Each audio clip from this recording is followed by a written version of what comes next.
Welcome back to Gluten-free Can Be Great. I'm Kelly, and today I am going to share my amazing Southwest Brunch Bake with you. Now this recipe is perfect if you want to feed a crowd. If you have company coming, or if you have a potluck you need to bring something. One of the great challenges of eating gluten-free is the cost, especially if you need to feed a crowd. Well, this recipe is extremely cost effective, and your guests are going to leave begging for more. Now, don't be intimidated by all the ingredients. This is actually a super simple recipe, but everyone's gonna think that you slaved for hours. It's awesome. Preheat your oven to 350 degrees. So we're gonna start with half a cup of quinoa flour, half a cup of sorghum flour, and half a cup of tapioca flour. We're going to go ahead and mix those three together. Next, we're going to add our mixture of 1 teaspoon cream of tartar and a half teaspoon of baking soda. Now, if you've watched my previous episode, you'll know that this equates to 2 teaspoons of baking powder. But if you have a corn allergy or corn sensitivity, this is a great replacement. Okay, we're going to add 1 teaspoon of xantham gum. As always, if you have a sensitivity to xantham gum, feel free to use your favorite alternative. And then we're going to add 1/2 teaspoon of salt. Okay, we're going to combine those. And we're going to grab 3/4 cup of milk. We're going to add 1 egg. And we're just going to go ahead and beat that with a fork. In the meantime, I'm going to go ahead and add my 2 tablespoons of canola oil. Okay, we're just going to mix that up and add it to our flour mixture. And we want to combine that. This recipe would be amazing if you're doing a Mother's Day brunch, Christmas morning. It doesn't have to be a special occasion. You just want something delicious for your family. This is great. And it's quick. I'm going to go ahead and spread my batter in my 9x12 baking pan. I have prepared it with a little bit of butter so that it doesn't stick. If you'd rather use oil, spray, go right ahead. We just don't want it to stick.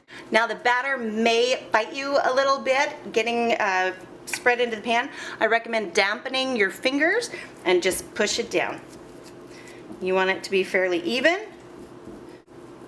Go ahead and re-wet your fingers if you need to. All right, beautiful. So we have our batter spread nicely into our pan. And I am going to put this in the oven at 350 degrees for about 6 minutes. We don't want it to cook all the way, so about 6 minutes is perfect. All right, so while we have our batter baking, we are going to mix our eggs. We have 11 eggs here, and we're just going to whisk them up quickly. While I'm whisking away, I'm going to add 1/2 cup of milk. I believe my eggs are whipped into shape. I'm going to start with a 4-ounce can of green chilies.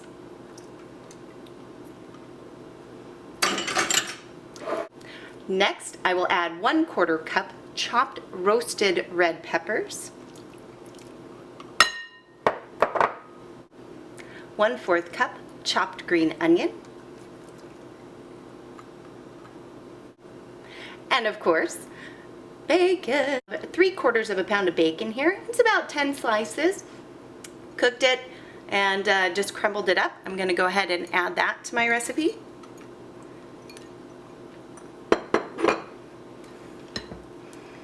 And then I have 1/4 cup of fresh chopped cilantro. For seasonings, I have 1/2 teaspoon chili powder, 1/2 teaspoon garlic salt, and 1/4 teaspoon ground cumin. Next, I'm going to add 1 teaspoon of my favorite jalapeno sauce. I'm adding Cholula to mine. If you prefer Tabasco or any other kind, just go ahead and put that in there. It's a small amount, so you're not going to get a whole bunch of spice to it. If you want something with a little bit more bite, add jalapenos. Finally, we're going to add 1/2 cup of cheese. This is just a cheddar jack blend, but put in whatever's your favorite.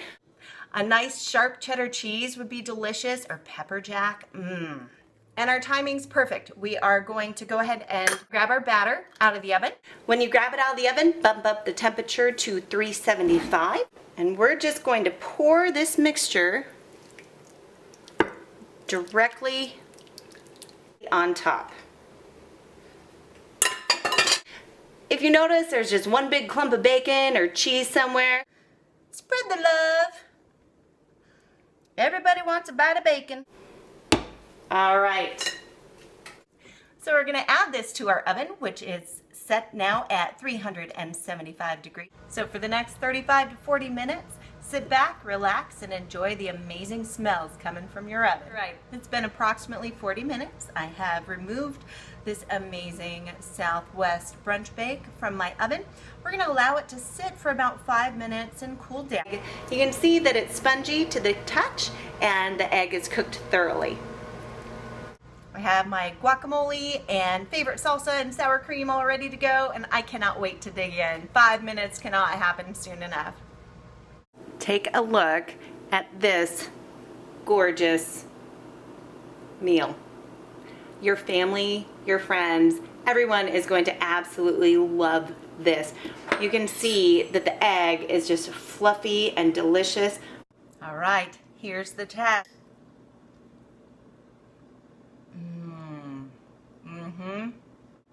Now that's what I'm talking about. Gluten-free, cost-effective, delicious, will feed a whole crowd. And hey, if you don't want to feed a whole crowd, cut the recipe in half. It serves about 12 to 15 people as it sits. Shrink it down. Thank you so much for watching and cooking with me today. I had a great time. I hope that you did too. I hope that you learned something new and that you have a great new recipe in your gluten-free arsenal. So if you enjoyed it, please like and subscribe and share with all your friends who would also like gluten-free alternatives. This has been an Outside the Box Promotions production, because the sky's the limit when you think outside the box. Thanks again. We'll see you next time.